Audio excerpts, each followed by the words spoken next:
Welcome to the 7th episode of the 6th series of the Women in CX podcast, a series dedicated to real talk conversations between women in customer experience. Listen in as we share our career stories, relive the moments that shaped us, and voice our opinions as loudly as we like about all manner of CX subjects. I'll be your host, Clare Muscutt, and in today's episode I'll be talking to an incredible community member from Madrid. She's worked in customer-facing roles in various industries, from global customer services to business unit director for one of the biggest design studios in Europe, and in 2012 set up her own CX design company. Now running and serving as a strategist at Akuyari, a people-centered design company, she seeks business opportunities for international customers and looks for the best ways to add value to society. Let me introduce you to today's inspiring guest, CX sister Sonia Etxebarria.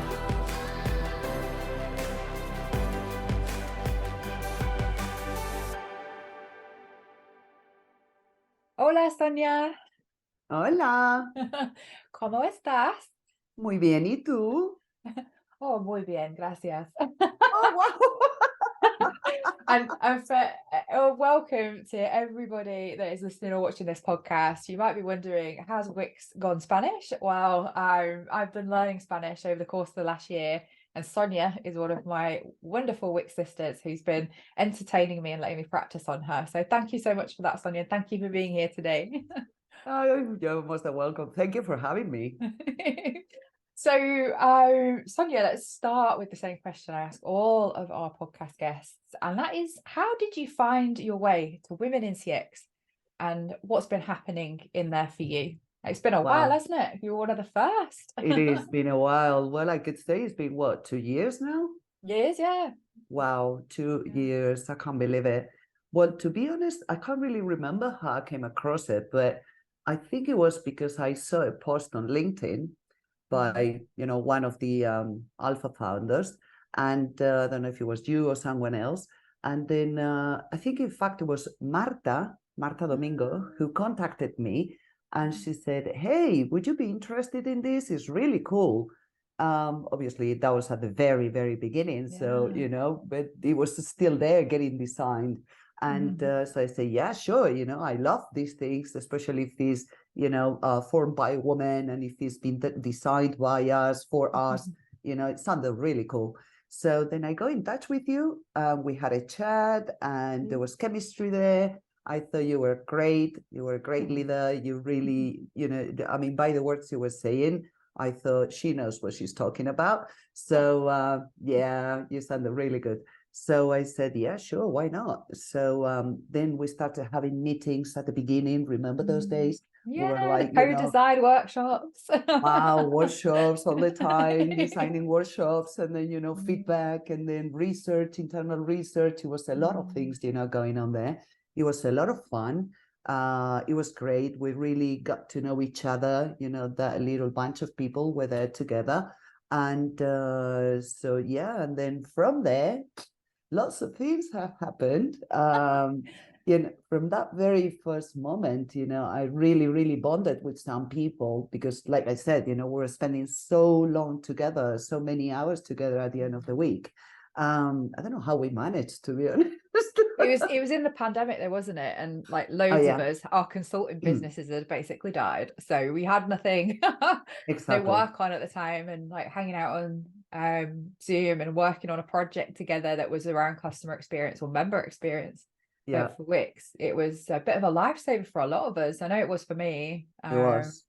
But yeah, It but things was. have changed for you since. So A lot, yeah. because out of all those people that we met at the beginning, obviously we shared a lot of things apart from values, experience, interest, motivations. We shared so many things. It was so easy to bond, and so some of us decided to try work on projects together. We said, yeah, why not? Like you said, it was the pandemic, and things were not running the way we wanted. So let's say, yeah, let's seek opportunities somewhere. So we got together, a few of us, and at the end, after a couple of years, of also redesigning and this process that we love following, we became Akuyari.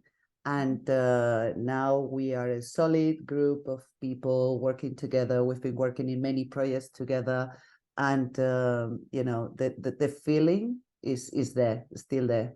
It's the same feeling, the same motivation, the same interest, the same bonding. So it's fantastic, fantastic. And we are all very, very close to weeks, because it's like our beginning. And our ongoing, so we're still there, and still many more interesting and amazing people joining us. So it's like non-stop, and we keep redesigning, and we keep improving, getting better. You guys are amazing, constantly coming up with this amazing stuff. All of us go, wow, really? Did you pick up that? So you understand the community so well, and there are always opportunities, for everybody to get involved. And I just find it's a great community that you guys created and still creating. So every day you surprise me, with news. Yeah, we came up with this. Do you guys like it? And we're like, yeah, we love it. Yeah, and I think we're going to go on to talk about this later, but that's always been a shared love of ours, hasn't it? How to design customer experiences, how to research and iterate and design and develop products and services in response to customer needs. And it was just an absolute joy to get to do that with such a passionate group back at the start. And I'm just so proud that we've been able to continue that. But your story, the Akuyari story, is definitely one of my favorite community stories to tell, because that's what we built the community for, right? To bring women together, to collaborate and support one another. And you guys just took it to the next level, collaborated and built a business together, and a winning business together. And you've earned some really massive contracts, haven't you, recently as well? Yeah, recently we're getting a lot into pharma, and which is also an industry that we love, because the reward that you get when you get for this industry is amazing, because at the end of the day, you're designing for sick people. So make a difference. Totally. You always try and make a difference. So that goes with us very much. And it's really, really great. I mean, customers that we get in, obviously, like everybody, we have to work every day, work really hard to get the business. But we get in there. We get in there. I just remember you running up to me when you came to Wix Global Gathering. It was the day that you found out you got your first big contract, the big win, wasn't it? And exactly. It was like actually at our conference. So I'm just so happy for you. So happy for you all. Power of collaboration and women supporting one another, transpiring to these amazing results, and a better business and life for all of you. And just really love seeing what you're doing, especially over on LinkedIn and all your like live webinars and stuff. So well done, you. Well done, Team Akuyari. So I'm sure the listeners would love to know, having heard about the community and like knowing now you run this agency, collaboration, including a load of members from Women in CX. But what was your career journey to get to the point of becoming a freelancer or setting up your own agency? What did you do like to get here?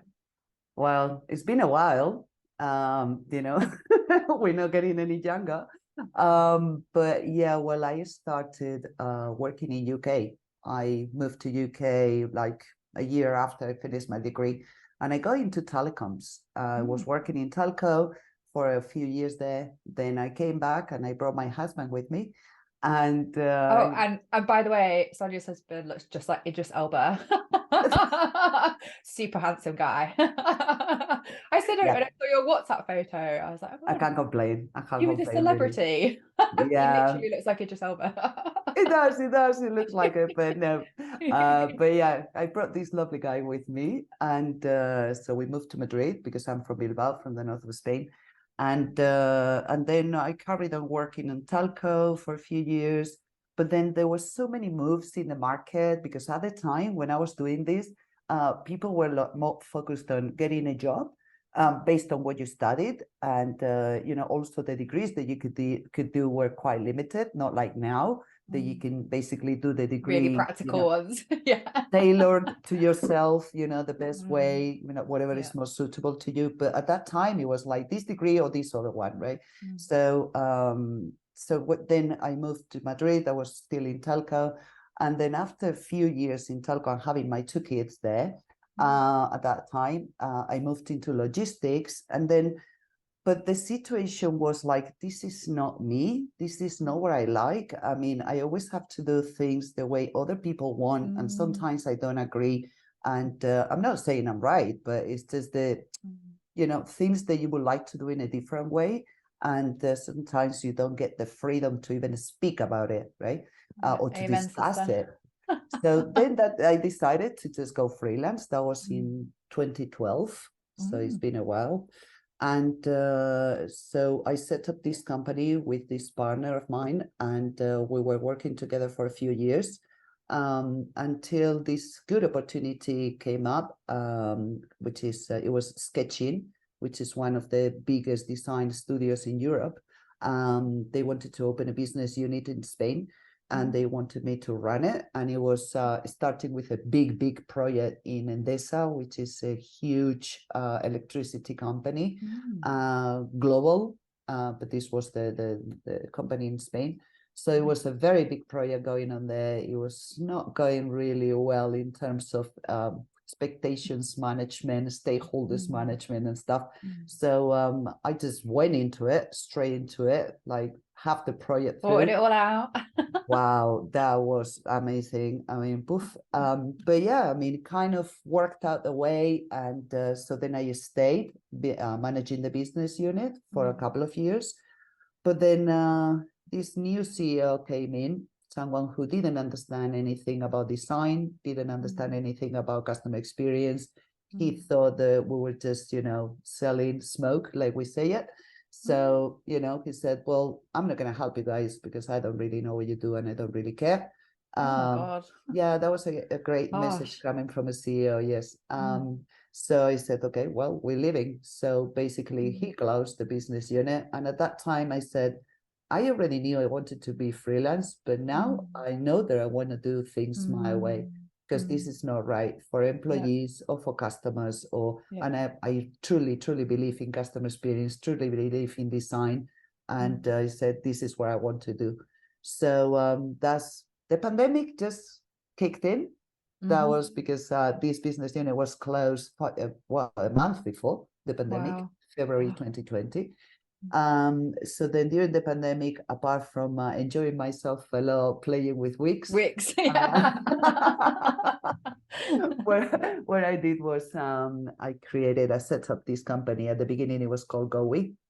But then we had a brand conflict and we had to change something. Oh, I remember that. Yeah, because it was somebody else had trademarked it, hadn't they? So you had to change your name. Yeah, and it was a record time. I mean, we had to change it all like in 2 months.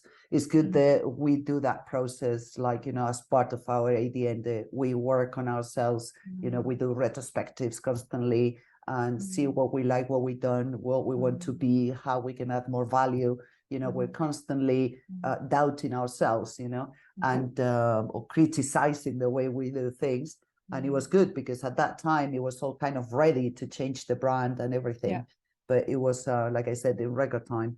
And but yeah, it was going, get on with it, because we are like, we love action. So but yeah, we still love action, but the name doesn't say it that way. And also so yeah, that was during the pandemic. And then, since then, that's what I've been doing, working on designing customer experience, strategic and service design, basically. So yeah, it's been a long journey. And creating content in Spanish as well, right? It was, sorry? Creating content in Spanish. Yeah, also we are creating as much as possible, because we believe that we still need to, I'm not going to say teach, but we still need to spread the word, about what customer experience is about. Because still some companies are not really into it. They don't really understand. We still come across many companies who have never been in a design thinking process, for example, which to us is so obvious, right? But so we still need to help people understand what this is about, what the return comes, how helping customers help yourself. And yeah, we're constantly creating content. Yes. Yeah, and in Spanish as well, though, right? So For anyone who's listening that is Spanish speaking, then definitely head over to the Akuyari page on LinkedIn and you'll be able to see panel debates, fireside chats. I love following it because I'm learning Spanish. So I'm starting to understand what your posts say now. So yeah, we're also doing these interviews, which are called the 21 minutes with Akuyari. Yes. Yeah, and I'm coming to do one, aren't I? But not in Spanish. You are, yes. Not in Spanish. yeah, I know, but obviously we do most of them in Spanish, but we also do them in English, and it's about bringing people for 21 minutes to talk about why 21 minutes. I don't know, just came up like that. Don't ask me why. Yeah, so we talk about different subjects, and we've been talking about the role of the CX leaders in the companies and in the society, about data, about CRMs, about everything. artificial intelligence. We've been talking about all sorts, and the guests that we bring in are like top people. So we want to hear your opinions about everything. I have to live up to that now, being a top person. Gosh. And you've involved a few of our members as well, haven't you? I think I saw Lorraine Boulan was going to be featuring on one from Planhat. And yeah, I just love the way that it all spreads out, and seeing women starting podcasts and content like this, and then bringing their CX sisters from the community in, and all these collaborations just emerging everywhere. It's a joy to see. I know that there's a few members, aren't there, that started podcasts, and literally the first 4 or 5 guests were all women in CX. So we're all helping one another raise our profiles and amplify each other's voices now, which is just wonderful. But it's not also because we're sisters, because we are in the same community or anything. I mean, there's a real interest in interviewing people in the community because they got a lot to say. I mean, there are amazing profiles in there. So it's about listening to those people, Totally agree. But I think for me, what I realized though was there was like a circuit, and I was part of that circuit, and we'd all be asked to speak, and it was a really small group, and it would only ever extend to this small group. So for me, like, I was like, how do I help other women get into that circle and get onto the stage or the podcasts? And now it's amazing. Like, people are coming to me saying, I want to increase the gender diversity of my podcast or my conferences.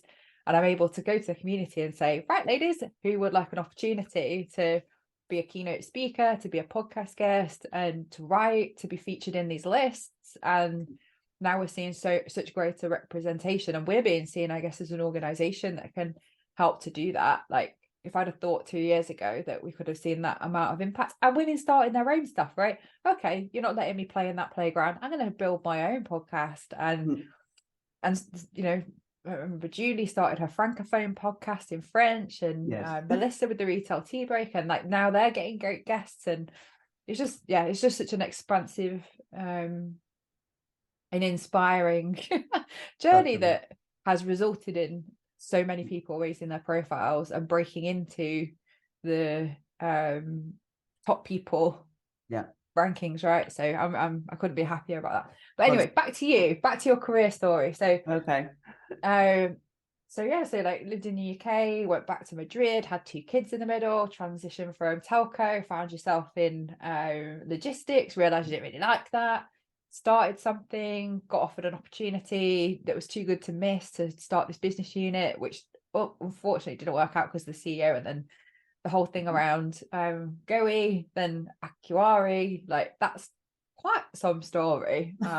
You've done a hell of a lot and achieved great things, but I'm sure there must have been some barriers or challenges you had to overcome to do all of that. Like, what would you say is one of the biggest things that you had to get over in order to become the woman you are now? Well, I would say there are quite a few, and it's part of your growing, of your process of getting more mature. I think age has got a lot to do with that, but it's true that one of the biggest fears is when you decide that you want to do things different, that you don't want to be in a system where you're stuck to 2 walls, and you think that there is more out there, that there are other ways, other things to be done. then it's kind of scary thinking, yeah, but what's going to happen? Especially when you become freelance and you say, from now on, I just depend on myself, and it could it could go well, could go really bad. And what am I going to do? Am I going to say that I've been off the market for 2 years, for example, trying to launch my company, and then, go back to corporate and saying, so what do you do in these 2 years? Right now, it would not be seen as so bad. In fact, it would be seen as something good, because you've been trying to, you're considered now an entrepreneur. Well, you've run a business, right? So that can only be a positive thing, having got the experience of running an enterprise that is your own. Like, that would be a positive, I think, wouldn't it? It could be. But the question would be, but why are you coming back to corporate? Yeah, that's one of the things, obviously it's good to fail, it's good to make mistakes, because that's where you really learn. But in certain cultures, or, a few years ago, I know what you're going to say. It was not considered that good. It was considered a failure. So, I mean, it's good now, it's very fortunate that right now at this time, people who do that are considered entrepreneurs, are considered people, with a drive to do things, and, it's seen as positive, but many years ago it wasn't. Well, but there's also a flip side, isn't it? When you've been your own boss for a sufficient amount of time, I think there is the concern, can she or he be like working for somebody else again? I think at this point I am probably unemployable. I don't think I could work for anybody else, because I'm so used to like having things, my own way, as in I'm leading. To go back to corporate and have that deference, I think I would really struggle, if I'm like totally honest with myself. I'd definitely be a better leader because of the experience I've had of running a startup, for sure. But I don't think I could go back to the round hole anymore and be corporate, because I think I've changed so much as well. And there were a lot of things that frustrated me too about working in big organizations, like having to stick to the guardrails and seeing things that fundamentally I disagreed with, that conflicted with my values sometimes around people, especially. So yeah, it could be. I completely agree. Double-edged sword. I also consider myself unemployable now for a big corporate, because I could not, exactly what you said. I mean, you have to follow the rails, and sometimes those rails don't go with you. It's not you. In fact, probably shouldn't be saying this on a podcast, should we? Just in case we ever want to go back. Probably shouldn't be saying we're unemployable. Well, sorry, we take it back, in case we need to, we'll let you know. We're bringing a lot of value here, because, after leading companies for a while, after trying to find your own way, after listening to the customers so closely, because they are your boss, the customer is the boss now. There is no other boss in the middle. So yeah, we will be bringing a lot of value into any organization, but yeah, it's that's the situation that it is right now. And so I would say, in terms of difficulties or challenges, the one of not being scared, because at the end of the day, if you're working for a big company, you're getting paid a salary, but the day after you could be fired, and then what? So it's not a secure net either. To be working for a company. Just because you're getting paid every month doesn't mean the next month you still will. So it's like, and also you got two hands, you got a brain, you got your drive, and you got your energy and your passion. And with that, if you know what you're doing, if you know what you're offering and the value that you're adding, I'm sure you will find the customers who want to feel that value. So it's just a question of working your way, and making sure that people understand how valuable you are, and where and for what. And not to be scared about who you are and what you can give. But yeah, that is something that I guess we all have to go through at some point, thinking, yes, this is what I am, this is what I do very well, and better than other people, because I do things better than other people. Other things I don't, but the things I know I do, then why not highlighting them? And that's an important message, isn't it? Like knowing your strengths and really playing to them. rather than trying to be something you're not, or compensate for parts that you're not never going to be excellent at, or you'd have to spend so much time and effort and energy working on that part of your skill set that like you would just waste time, right? So Yes. find your zone of genius, get absolutely immersed in that and know the value of that and be confident to lead in that direction, because you can always build a team that helps to compensate for the things that you're not strong at, right? And you know the opportunity to hire people that are completely the opposite of you to do that and build a team that has that full skill set together. I think is something that I didn't learn quickly enough, but I'm totally aware of now. Yeah, it is. That's the way it is. We all have our strengths and our values, and also I believe that people feel scared about selling because there is probably this conception about selling, which I don't agree with. You're not trying to force anybody to buy anything from you. What you're trying to do is help someone with something that you know how to do and you know the other person needs.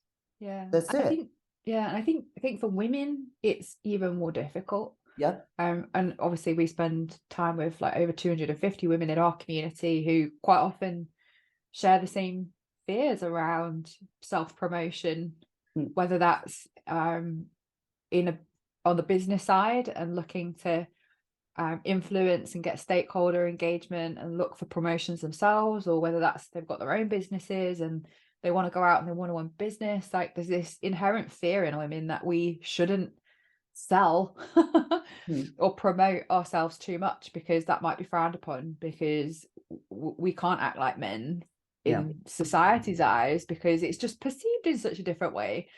Like guys could be shouting about their own success and achievements from the rooftops and no one would blink an eyelid, but if a woman behaves the same way, like people start to judge and think, who does she think she is? Yeah, look And at we were her, how aware of that. pushy she is. Yes, Well, excuse me. Why am I yeah, pushy and you're not? get called pushy. You're not, men get seen as assertive or confident, whereas we're somehow doing exactly the same behavior but being perceived as arrogant or like and it's so wrong. But I think we have to really let go of other people's perceptions in order to really put ourselves out there, and it's not always going to work and you're not going to be for everybody. I get that.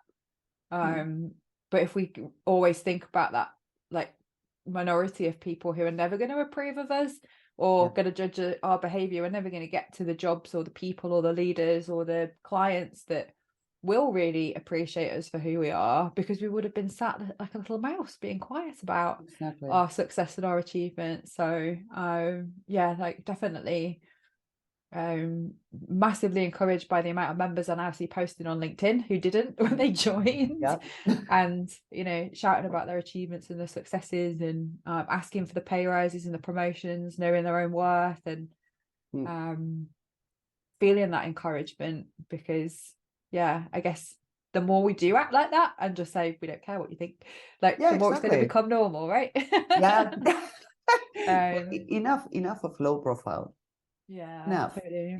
I mean, why low profile? I mean, some people out there have amazing high profiles. So show it. Why being scared about that? And it doesn't matter whether it's your boss or a customer. It's the fear of judgment there, isn't it? That's what holds us back. Like I know there are times that I massively regret. Like I wrote a book that I never published because one person told me that it was too feminine. What's wrong with that? No, I know that, and I went on to found the Women in CX community, so definitely I'm going to publish that book at some point because now I think I'm credible to be able to do that. But the fear of putting that book out into the world, like, and getting judged the same way as this person judged me, petrified me. So I just didn't do it. So I spent months and 125,000 words, just went and got filed because I was too scared for the world to see my thoughts on paper. Wow. Well, but if you think about it, in this world of ours, in CX, it's mainly women. And so why are we so hidden? I mean, it should be, a majority of women in everything related to CX, because we are out there. I mean, it's not something we are requesting, it's a fact, right? Yeah, but the people that are being seen and in the leadership positions are men. So that's why we exist together, isn't it? And now for a quick word from one of our sponsors. We are proud to be supported by Kantar, the world's leading evidence-based insight and consulting company. Kantar CX helps clients define customer and employee experience strategies, better understand their customers via measurement, and in turn improve business outcomes, driving true commercial ROI. To find out more about Kantar's CX practice, please visit the sponsor links on the homepage over womeninCX.community. Now back to the episode. Anyway, I'm conscious of the time, Sonia, and we've got to get into the main thrust of the conversation, which is our shared passion of customer experience design. So you and I have had like so many chats and discussions around the fact that, we're both obsessed with great design. Both got kind of backgrounds in service design, experience design, product development, and have fashioned our own methodologies from a number of sources to create what we've been able to do for our clients, or in my case now for the community. But I know that you really wanted to zero in on specifically the importance of research in co-design. And at the start we were talking about, the research and co-design that we did as a community, but more broadly, more generally, how important great research and discovery is. So I think the first question I'd love to ask you is about what that first stage of research should look like. I know the automatic assumption for many is to choose quantitative research and surveys first, but what are your thoughts? What should come first, qualitative or quantitative research? Well, I will definitely go for the qual first. Because, do you want to just explain, just in case anyone's listening and they don't know what qual and quant is, what's the difference between qualitative and quantitative research? All right.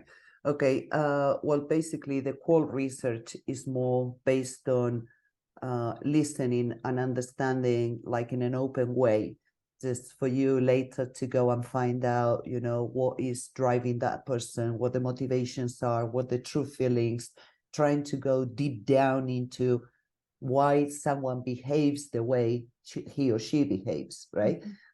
Where the quant research is more about usually a survey where you ask a few questions and people answer you to those questions. So yes, you get numbers, you get percentages, but what you're doing is prejudging what the other person is going to answer, because you don't know everything that is in that person's head unless you have a conversation before. So the questions that you're asking might not even be relevant because you don't really know, what the person is thinking. So, I don't know if it's clear, the difference or what the way. I just tend to keep it simple and say, like, you can't count the outputs of qualitative research. Okay. You can't put a percentage or a number around it, whereas quantitative is just about data points, isn't it? Like you said, percentages and numeric, but you don't really get to understand the why and motivations or the needs behind any of that stuff. Exactly. You explained it a lot better than me. So that's the thing. So there are many companies that do it the other way, and they first go for the quant because it's easier. It's easier, obviously, just to send an email to lots of your customers, get lots of responses, get lots of numbers, get graphics and Excels and blah, blah, blah, to show internally what you've done, right? Because it sounds big, right? But then what you get from that, if you try to validate it with a qual, you may realize that everything you asked in the first place was completely irrelevant, right? And you have to start from scratch. So what we do is, and I truly believe this way is the right way. First, you talk to people, you try to understand who your persona could be, but then you might break it all after you do the qual. It might come out completely different, but you're based on something, an idea that you might have, who your customers are. Then you start talking to them. You have a deep interview. You let them talk. Obviously, it's all guided. but the person you're talking to, the interviewee, doesn't feel it that way, because it's a normal, natural conversation. And so then afterwards, you get all that info, which is a lot more work behind the scenes than a quant research, a lot more, because you have to go into the details, read behind the lines, try to understand feelings, motivations, all that stuff. So then you work it and say, well, people who feel this way behave this way, or people who have these characteristics or social demographics behave this way. Okay, fine, whatever, division you have to do.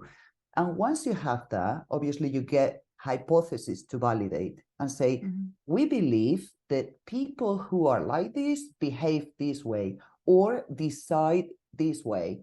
Okay, let's validate that. But you go to the quant research, you do a survey with a focus, very, very clear focus, saying, I want to validate this behavior out of these type of people. So then, you might get percentages numbers saying, yes, in fact, 90% of the people this way, or with these characteristics or whatever, behave this way, or would like this, or would enjoy this. Then, yes, you might use those numbers later to prioritize. Where do you go? Where do you don't?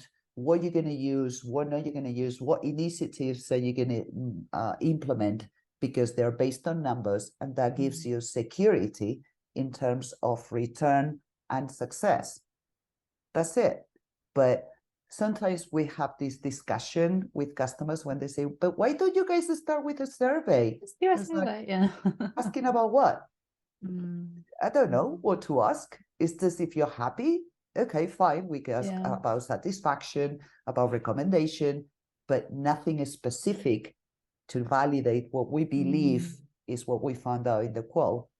So sometimes it's complicated to make people understand that this is the way, and also that you don't need to do 200 interviews when you're doing a qual research, because it's, this saturation of a speech, the marginal information that you get on the next interview is not worth it anymore, because it's like 6, isn't it? Yeah, 6 it's about is the that. magic number. 7, 6 or 7. Obviously I agree. I think it's also like the difference between innovation and improvement, right? So a lot of organizations don't have innovation mindset or capability, so all they ever do is continuously improve. But when the space is opened for, well, maybe we could do something different, like you have to have that qualitative research about needs and motivations and goals to be able to inform how you can beat them perhaps differently. And I'm a massive fan of qual, quant, qual, quant, qual. Stages and iterations of like hypothesis and validation, but also quantifying demand, I think, is also important. Like how many trying to come up with like things that are similar in people's needs and motivations, so you can group them into segments, for example, but then being able to test that theory. And I love Codadigm for that reason, because you can involve people in qualitative research through generating ideas and developing ideas together, which is, I think, is the ultimate form of qual for me, involving people in actually coming up with concepts. But you're still going to need to test the interest in that, but it doesn't necessarily need to be by a survey. Like there's things you can do with like A/B multivariate testing. You could put like 2 sales pages up and target different people with them and see which appeals and how many clicks you get before you commit to actually spending time building out that thing. It's about going small, testing, see what happens without fear. It's about without fear, I mean, some customers, some companies are scared of talking to their own customers, because they say they don't want to find out. No, they don't want to find out what they're going to say. And also they say, oh, but we're going to bother them. It's like, bother them? No, many customers are like so happy about talking to you. So, don't close the doors, because people actually want and volunteer to speak to you. So people want to talk. They want to have a conversation with you. So, don't be scared. And also don't be scared about what they say, because, all that will definitely help you improve, and also let your customers know that you are in the process of improvement, which we all appreciate at the end. It's like, well, I deal with this company, they're not perfect, but I know they're constantly trying to get better. That's enough for me. Yeah, Of you course, appreciate. I'm not expecting you to be perfect, but Yeah. at least the mindset of trying to get better, or to get better for me at the end of the day. So, I mean, it's a feeling that we all customers appreciate. Yeah. So we shouldn't be scared, and also not scared about testing, and, just in a group, control group, and saying, see what happens, companies, I mean, we all know companies, and we are all customers of companies who do that constantly, and we're used to it.